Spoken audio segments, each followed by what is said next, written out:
All right, we've made it to our last wine training video. Here we are, we find ourselves on the list at More Power. So Ben and I were just discussing, why do we have this section on our wine list? And really, it's because we're a restaurant that's here for the people coming through the doors, right? It's this, white wine pairs with seafood and so on, and that theory, right? And that theory shows correct probably in general when we look at what we sell. We sell a lot more white wine than we sell red wine. But through the years of this brand, we found that who cares what people drink? Let's let them drink what they want to drink. And so, on that note, we've created the More Power. We're not a steakhouse. We serve some steak, but we're not a steakhouse. But people still want to drink Cabernet, and I'll tell you, I've been in our own restaurants in the middle of the winter, and I might be eating a lobster roll, but I feel like, a big velvety red wine because it's cold out, and that's what I feel like drinking. So I think we've curated some great wines in this section, if I could talk, mostly made up of Cabernet Sauvignons, right? And mostly Cabernet Sauvignons from California, from very well-known producers that are wines that people just want to drink. People want to drink Opus One. People want to drink Silver Oak. They know these wines. Yeah. But when we get to the by the glass selection, we have a nice mix. We have two Cabernets, and we have this really fun wine, also from California, that is, I would say is probably the most food-friendly and that matches our menu the best. Which is a Syrah and then Sangiovese, which is typically an Italian varietal, but being grown in California. Well. So, why don't you run us through these three wines real quick and kind of tell us about how you handle these on the floor. Yeah, and as Sean was just saying, for these wines, these are really just more here for people that just want to drink red wines. They aren't necessarily, you can definitely pair them with a few of our food items. We do serve a filet, we've got burger sliders, we've got things that these will work with, but these are really just for people that are looking to drink red wines and they want something with more impact than a Pinot Noir. First one is probably my favorite out of this section, the La Quadrilla, and this is a Syrah, Sangiovese, and Grenache blend. Those grape varietals, especially the Syrah and Grenache, they're known for being kind of bigger, more flavorful red wine grapes. This one tends to have a lot more fruit, total very fruit tannic. bombs. Yeah, but this is for somebody that likes dry wine, but they really want to taste that fruit out of there. Which, frankly, when I'm drinking big reds, that's kind of what I like to get too.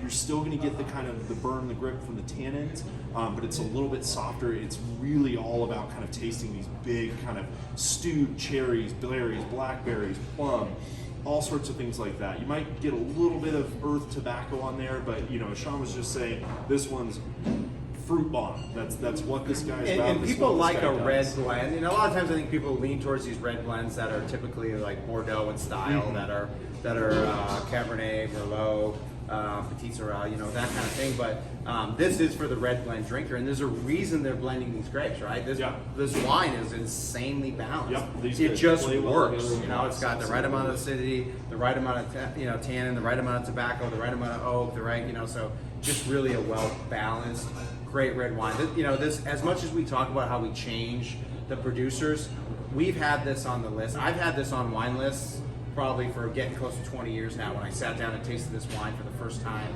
with the winemaker. Like, that's how long we've had this on, this specific wine. And total side note here, right? This wine is made up from the guys that are working in the vineyard. It's a really fun story here where the Stoltman family gives the wine growers and the grape growers, rather, and the farmers their own little quadrants, right? The name of the wine, to grow and harvest their own grapes, and that money goes right back to them, their family. So there's a feel good about this wine too. As good as it is, there's the feel good.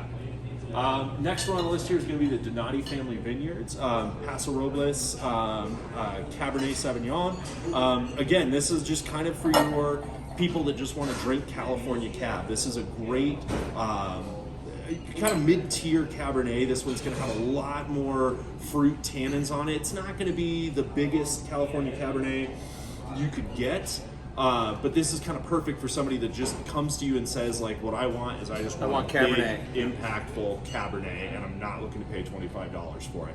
This is your go-to right here. Pretty much sells itself. Donati family vineyards, fairly well known, has a really good reputation for kind of high quality wine, so this one's kind of an easy sell.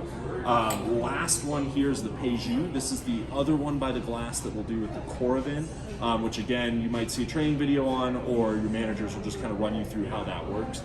This is your Napa Valley Cabernet. Again, people are going to come to you and tell you they want Napa Valley Cabernet. You're not really going to upsell people into things like this. Somebody's going to come to you and say, I'm looking for big Cabernet. But if somebody comes to you and they say, I'm looking for big, I want tannins, I want robust flavor, I want fruit, this is your guy. This guy has got so much flavor.